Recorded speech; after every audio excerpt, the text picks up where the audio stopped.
Chapter 85 of Middlemarch by George Eliot. This recording is in the public domain. Recording by Margaret S. Bayat.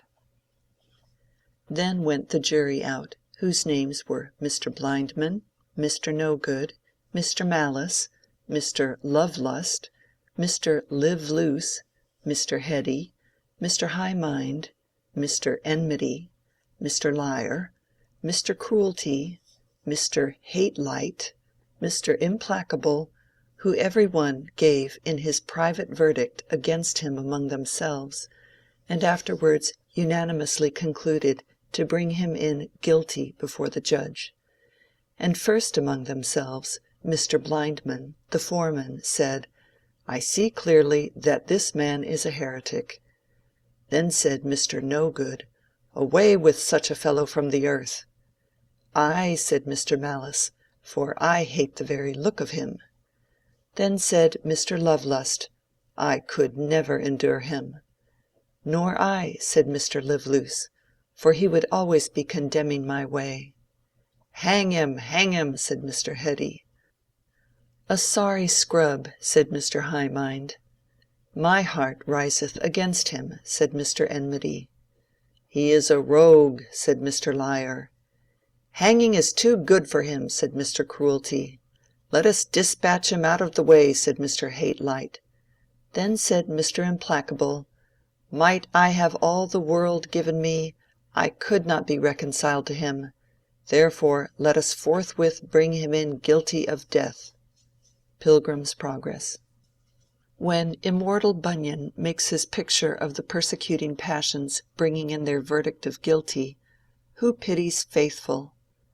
That is a rare and blessed lot which some greatest men have not attained, to know ourselves guiltless before a condemning crowd, to be sure that what we are denounced for is solely the good in us.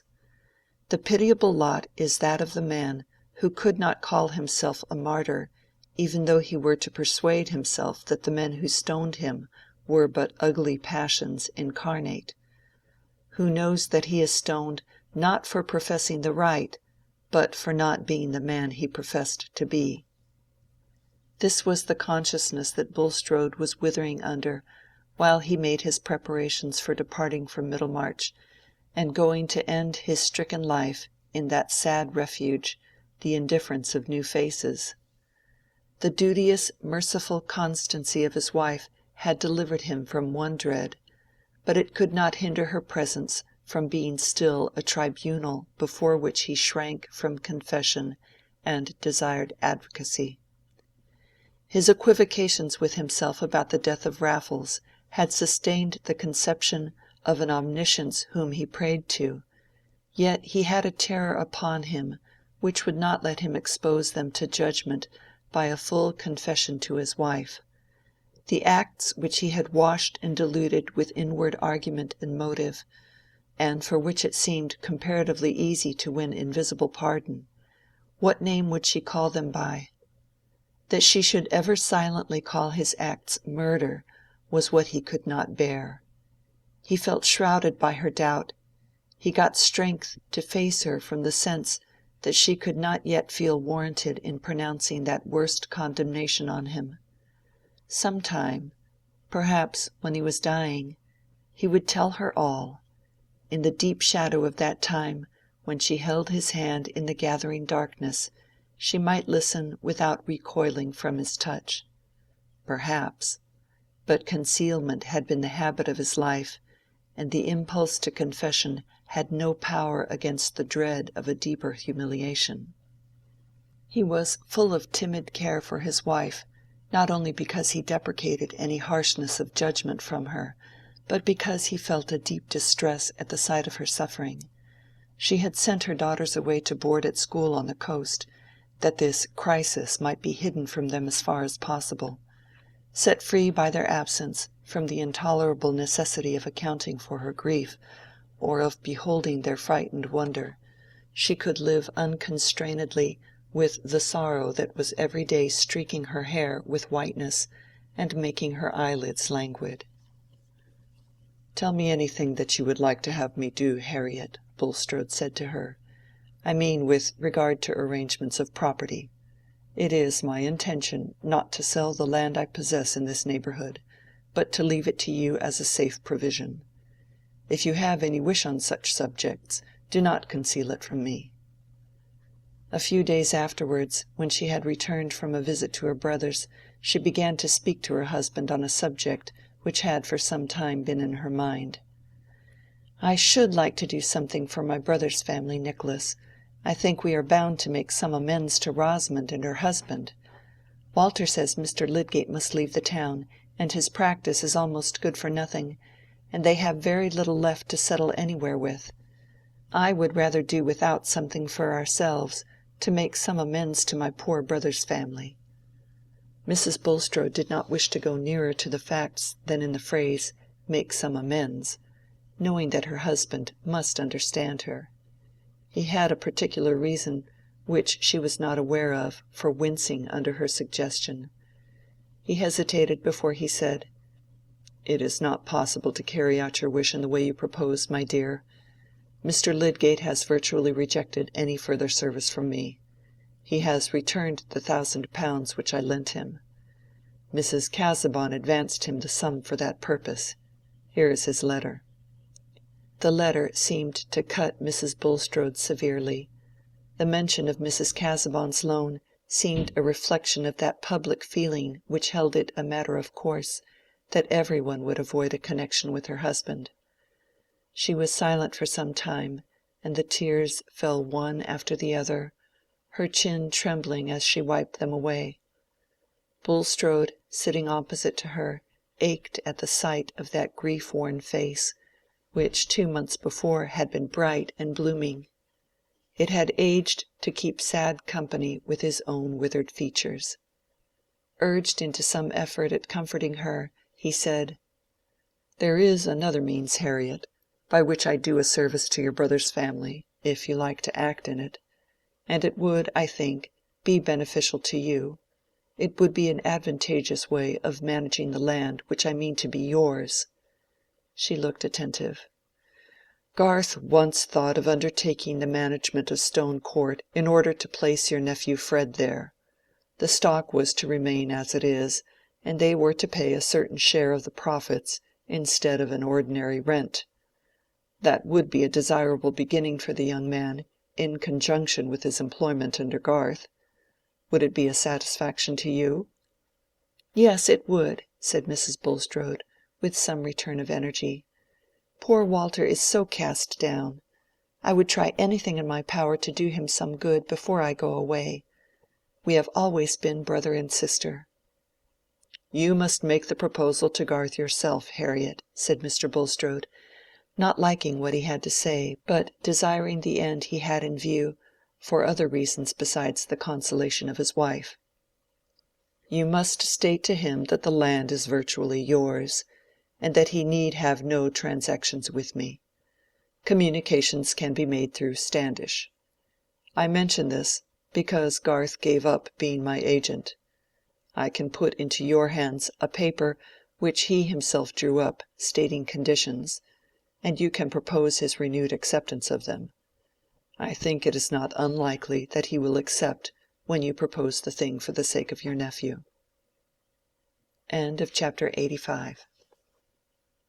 Chapter 86.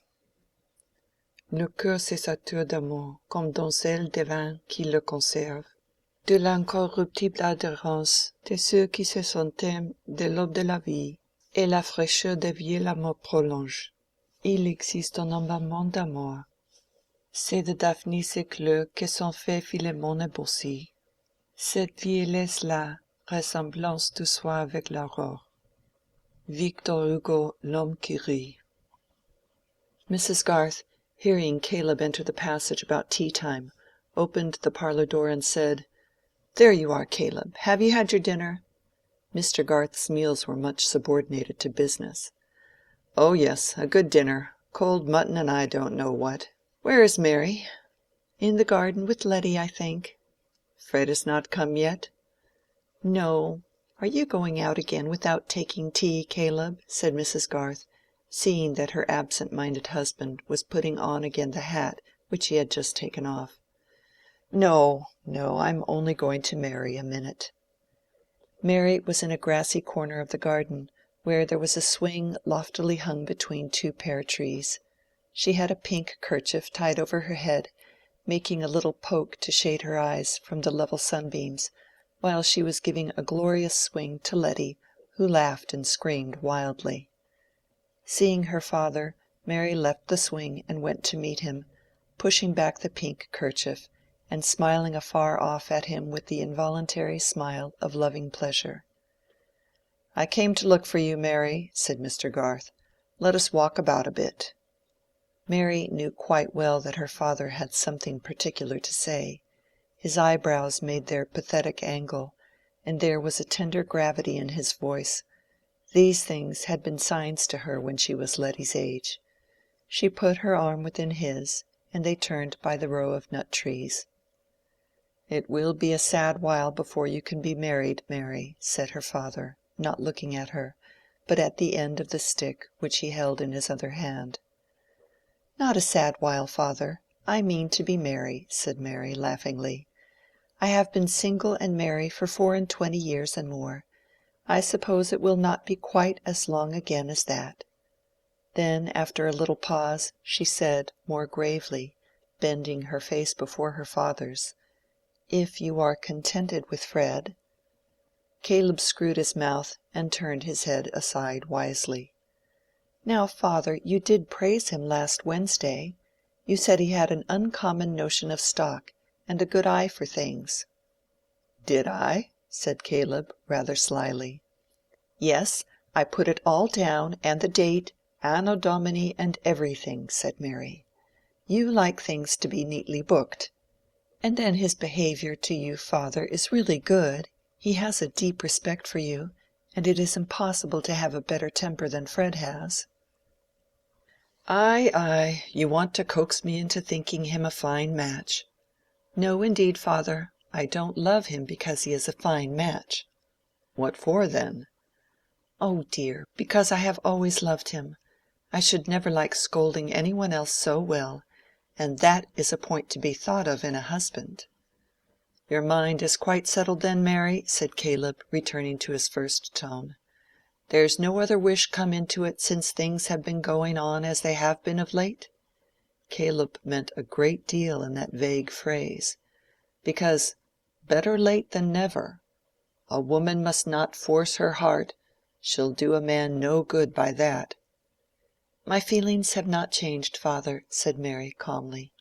"I shall be constant to Fred as long as he is constant to me. I don't think either of us could spare the other, or like any one else better, however much we might admire them. It would make too great a difference to us, like seeing all the old places altered, and changing the name for everything. We must wait for each other a long while, but Fred knows that." Instead of speaking immediately, Caleb stood still and screwed his stick on the grassy walk. Then he said, with emotion in his voice, "Well, I've got a bit of news. What do you think of Fred going to live at Stone Court, and managing the land there?" "How can that ever be, father?" said Mary, wonderingly. "He would manage it for his Aunt Bulstrode. The poor woman has been to me, begging and praying. She wants to do the lad good, and it might be a fine thing for him. With saving, he might gradually buy the stock, and he has a turn for farming." "Oh, Fred would be so happy! It is too good to believe." "Ah, but mind you," said Caleb, turning his head warningly, "I must take it on my shoulders, and be responsible, and see after everything, and that will grieve your mother a bit, though she mayn't say so. Fred had need be careful." "Perhaps it is too much, father," said Mary, checked in her joy. "There would be no happiness in bringing you any fresh trouble." "Nay, nay, work is my delight, child, when it doesn't vex your mother. And then if you and Fred get married"—here Caleb's voice shook just perceptibly—"he'll be steady and saving, and you've got your mother's cleverness, and mine too, in a woman's sort of way, and you'll keep him in order. He'll be coming by and by, so I wanted to tell you first, because I think you'd like to tell him by yourself. After that, I could talk it well over with him, and we could go into business and the nature of things." "Oh, you dear good father!" cried Mary, putting her hands round her father's neck while he bent his head placidly, willing to be caressed. "I wonder if any other girl thinks her father the best man in the world." "Nonsense, child. You'll think your husband better." "Impossible," said Mary, relapsing into her usual tone. "Husbands are an inferior class of men who require keeping in order." When they were entering the house with Letty, who had run to join them, Mary saw Fred at the orchard gate, and went to meet him. "What fine clothes you wear, you extravagant youth!" said Mary, as Fred stood still and raised his hat to her with playful formality. "You are not learning economy." "Now, that is too bad, Mary," said Fred. "Just look at the edges of these coat cuffs. It is only by dint of good brushing that I look respectable. I am saving up 3 suits, one for a wedding suit." "How very droll you will look, like a gentleman in an old-fashioned book." "Oh no, they will keep 2 years." "2 years! Be reasonable, Fred," said Mary, turning to walk. "Don't encourage flattering expectations." "Why not? One lives on them better than unflattering ones. If we can't be married in 2 years, the truth will be quite bad enough when it comes." "I have heard a story of a young gentleman who once encouraged flattering expectations, and they did him harm." "Mary, if you've got something discouraging to tell me, I shall bolt. I shall go into the house to Mr. Garth. I am out of spirits. My father is so cut up. Home is not like itself. I can't bear any more bad news." "Should you call it bad news to be told that you were to live at Stone Court, and manage the farm, and be remarkably prudent, and save money every year till all the stock and furniture were your own, and you were a distinguished agricultural character, as Mr. Borthrop Trumbull says, rather stout, I fear, and with the Greek and Latin sadly weather-worn?" "You don't mean anything except nonsense, Mary," said Fred, coloring slightly nevertheless. "That is what my father has just told me of as what may happen, and he never talks nonsense," said Mary, looking up at Fred now, while he grasped her hand as they walked, till it rather hurt her, but she would not complain. "Oh, I could be a tremendously good fellow then, Mary, and we could be married directly." "Not so fast, sir. How do you know that I would not rather defer our marriage for some years? That would leave you time to misbehave, and then if I liked some one else better, I should have an excuse for jilting you." "Pray don't joke, Mary," said Fred, with strong feeling. "Tell me seriously that all this is true, and that you are happy because of it, because you love me best." "It is all true, Fred, and I am happy because of it, because I love you best," said Mary, in a tone of obedient recitation.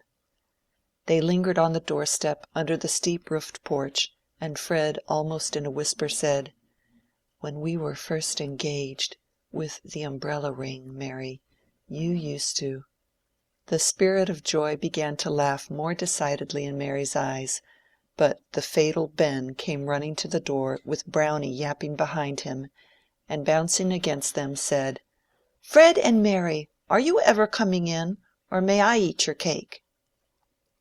Chapter 86. Finale. Every limit is a beginning as well as an ending. Who can quit young lives after being long in company with them, and not desire to know what befell them in their after years? For the fragment of a life, however typical, is not the sample of an even web. Promises may not be kept, and an ardent outset may be followed by declension. Latent powers may find their long-waited opportunity. A past error may urge a grand retrieval. Marriage, which has been the bourne of so many narratives, is still a great beginning, as it was to Adam and Eve, who kept their honeymoon in Eden, but had their first little one among the thorns and thistles of the wilderness. It is still the beginning of the home epic, the gradual conquest or irremediable loss of that complete union which makes the advancing years a climax, and age the harvest of sweet memories in common. Some set out, like crusaders of old, with a glorious equipment of hope and enthusiasm, and get broken by the way, wanting patience with each other and the world. All who have cared for Fred Vincy and Mary Garth will like to know that these two made no such failure, but achieved a solid mutual happiness. Fred surprised his neighbors in various ways. He became rather distinguished in his side of the county as a theoretic and practical farmer, and produced a work on the cultivation of green crops and the economy of cattle feeding, which won him high congratulations at agricultural meetings. In Middlemarch admiration was more reserved. Most persons were inclined to believe that the merit of Fred's authorship was due to his wife, since they had never expected Fred Vincy to write on turnips and mangel-wurzel. But when Mary wrote a little book for her boys, called Stories of Great Men Taken from Plutarch, and had it printed and published by Grip and Company, Middlemarch, everyone in the town was willing to give credit of this work to Fred, observing that he had been to the university, where the ancients were studied, and might have been a clergyman if he had chosen. In this way it was made clear that Middlemarch had never been deceived, and that there was no need to praise anybody for writing a book, since it was always done by somebody else. Moreover, Fred remained unswervingly steady. Some years after his marriage he told Mary that his happiness was half owing to Fairbrother, who gave him a strong pull-up at the right moment. I cannot say that he was ever again misled by his hopefulness. The yield of crops or the profits of a cattle sale usually fell below his estimate, and he was always prone to believe that he could make money by the purchase of a horse which turned out badly, though this, Mary observed, was of course the fault of the horse, not of Fred's judgment. He kept his love of horsemanship, but he rarely allowed himself a day's hunting, and when he did so, it was remarkable that he submitted to be laughed at for cowardliness at the fences, seeming to see Mary and the boys sitting on the 5-barred gate, or showing their curly heads between hedge and ditch. There were 3 boys. Mary was not discontented that she brought forth men-children only, and when Fred wished to have a girl like her, she said laughingly, "That would be too great a trial to your mother." Mrs. Vincy in her declining years, and in the diminished lustre of her housekeeping, was much comforted by her perception that 2 at least of Fred's boys were real Vincys, and did not feature the Garths. But Mary secretly rejoiced that the youngest of the 3 was very much what her father must have been when he wore a round jacket and showed a marvelous nicety of aim at playing at marbles, or in throwing stones to bring down the mellow pears. Ben and Letty Garth, who were uncle and aunt before they were well in their teens, disputed much as to whether nephews or nieces were more desirable, Ben contending that it was clear girls were good for less than boys, else they would not always be in petticoats, which showed how little they were meant for, whereupon Letty, who argued much from books, got angry in replying that God made coats of skins for both Adam and Eve alike. Also it occurred to her that in the East the men too wore petticoats. But this latter argument, obscuring the majesty of the former, was one too many, for Ben answered contemptuously, "The more spoonies they," and immediately appealed to his mother whether boys were not better than girls. Mrs. Garth pronounced that both were alike naughty, but that boys were undoubtedly stronger, could run faster, and throw with more precision to a greater distance. With this oracular sentence Ben was well satisfied, not minding the naughtiness. But Letty took it ill, her feeling of superiority being stronger than her muscles. Fred never became rich. His hopefulness had not led him to expect that, but he gradually saved enough to become the owner of the stock and furniture at Stone Court, and the work which Mr. Garth put into his hands carried him in plenty through those bad times which are always present with farmers.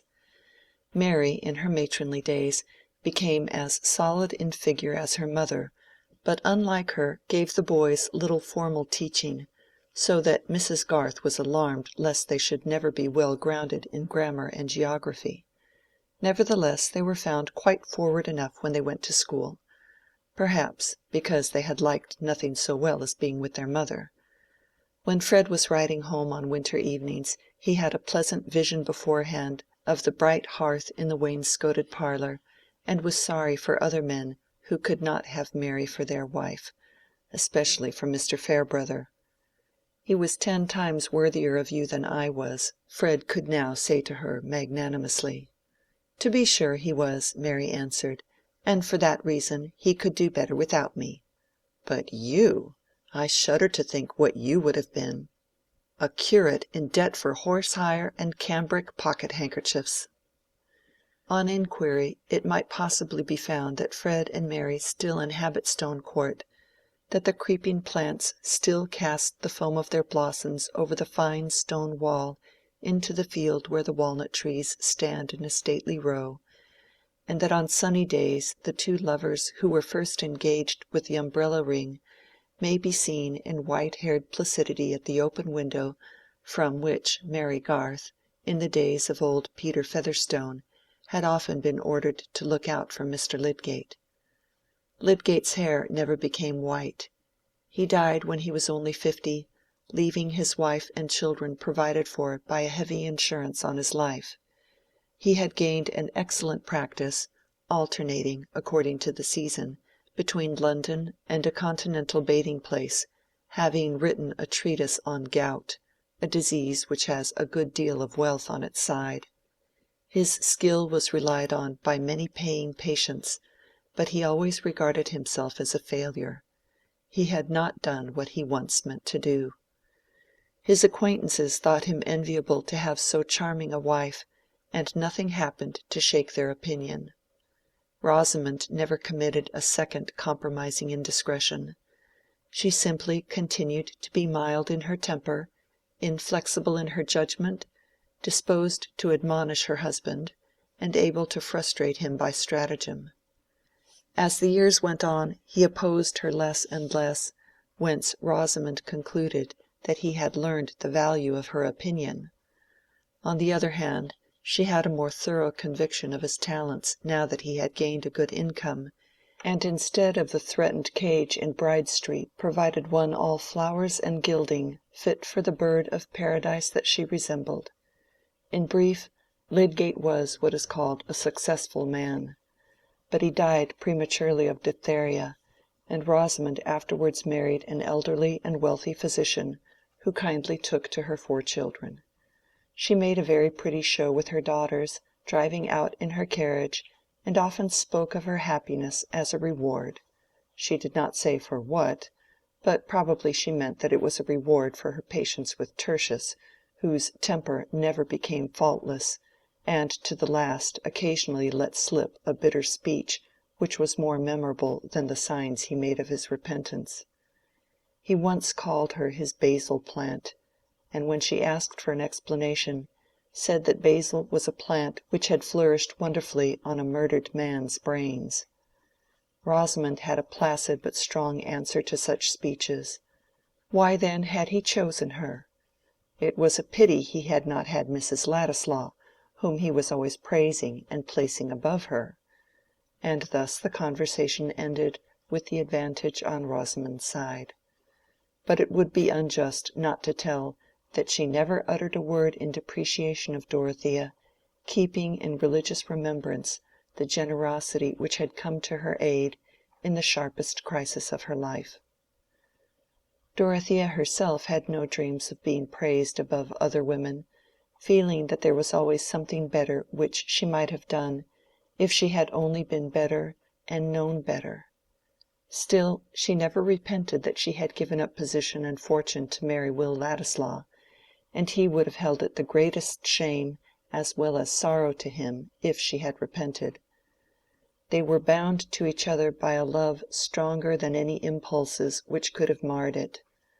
No life would have been possible to Dorothea which was not filled with emotion, and she had now a life filled also with a beneficent activity which she had not the doubtful pains of discovering and marking out for herself.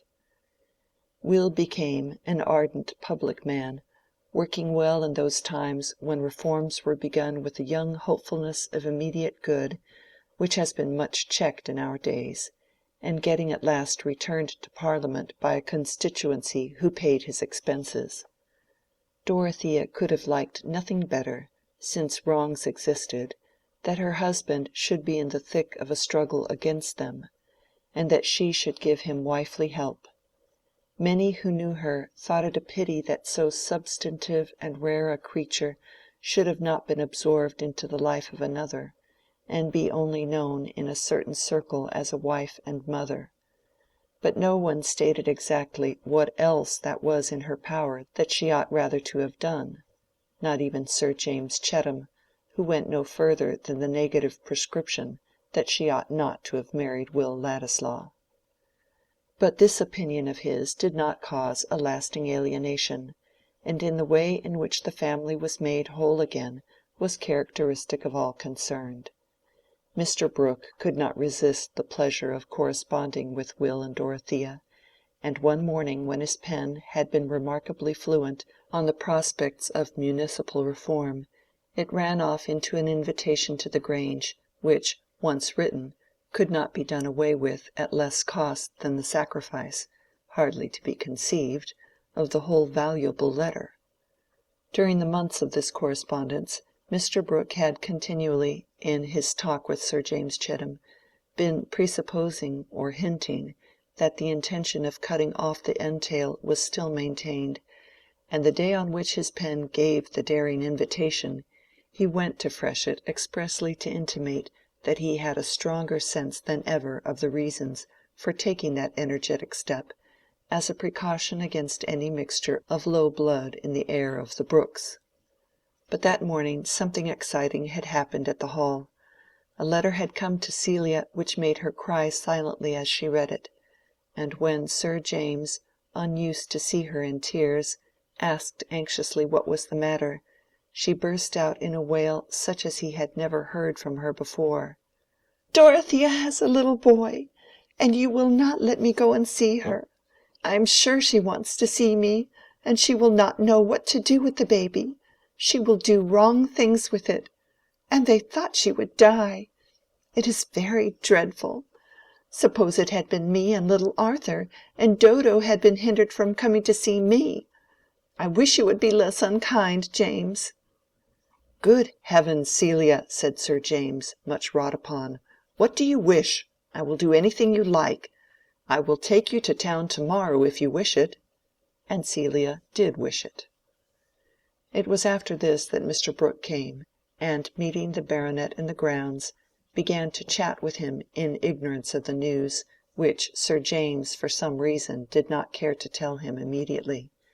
But when the entail was touched on in the usual way, he said, "My dear sir, it is not for me to dictate to you, but for my part I would let that alone. I would let things remain as they are." Mr. Brooke felt so much surprised that he did not at once find out how much he was relieved by the sense that he was not expected to do anything in particular. Such being the bent of Celia's heart, it was inevitable that Sir James should consent to a reconciliation with Dorothea and her husband. Where women love each other, men learn to smother their mutual dislike. Sir James never liked Ladislaw, and Will always preferred to have Sir James' company mixed with another kind. They were on a footing of reciprocal tolerance which was made quite easy only when Dorothea and Celia were present. It became an understood thing that Mr. and Mrs. Ladislaw should pay at least 2 visits during the year to the Grange, and there came gradually a small row of cousins at Freshitt who enjoyed playing with the 2 cousins visiting Tipton, as much as if the blood of these cousins had been less dubiously mixed. Mr. Brooke lived to a good old age, and his estate was inherited by Dorothea's son, who might have represented Middlemarch, but declined, thinking that his opinions had less chance of being stifled if he remained out of doors. Sir James never ceased to regard Dorothea's second marriage as a mistake, and indeed this remained the tradition concerning it in Middlemarch, where she was spoken of to a younger generation as a fine girl who married a sickly clergyman, old enough to be her father, and in little more than a year after his death gave up her estate to marry his cousin, young enough to have been his son, with no property, and not well born. Those who had not seen anything of Dorothea usually observed that she could not have been a nice woman, else she would not have married either the one or the other. Certainly those determining acts of her life were not ideally beautiful. They were the mixed result of young and noble impulse struggling amidst the conditions of an imperfect social state, in which great feelings will often take the aspect of error, and great faith the aspect of illusion. For there is no creature whose inward being is so strong that it is not greatly determined by what lies outside it. A new Teresa will hardly have the opportunity of reforming a conventual life, any more than a new Antigone will spend her heroic piety in daring all for the sake of a brother's burial. The medium in which their ardent deeds took shape is forever gone. But we insignificant people, with our daily words and acts, are preparing the lives of many Dorotheas, some of which may present a far sadder sacrifice than that of the Dorothea whose story we know. Her finely touched spirit had still its fine issues, though they were not widely visible. Her full nature, like that river of which Cyrus broke the strength, spent itself in channels which had no great name on the earth.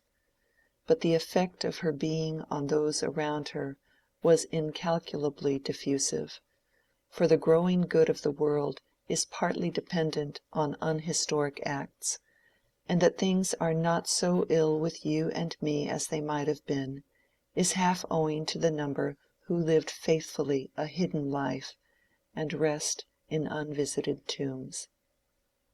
End of the finale. End of Middlemarch by George Eliot.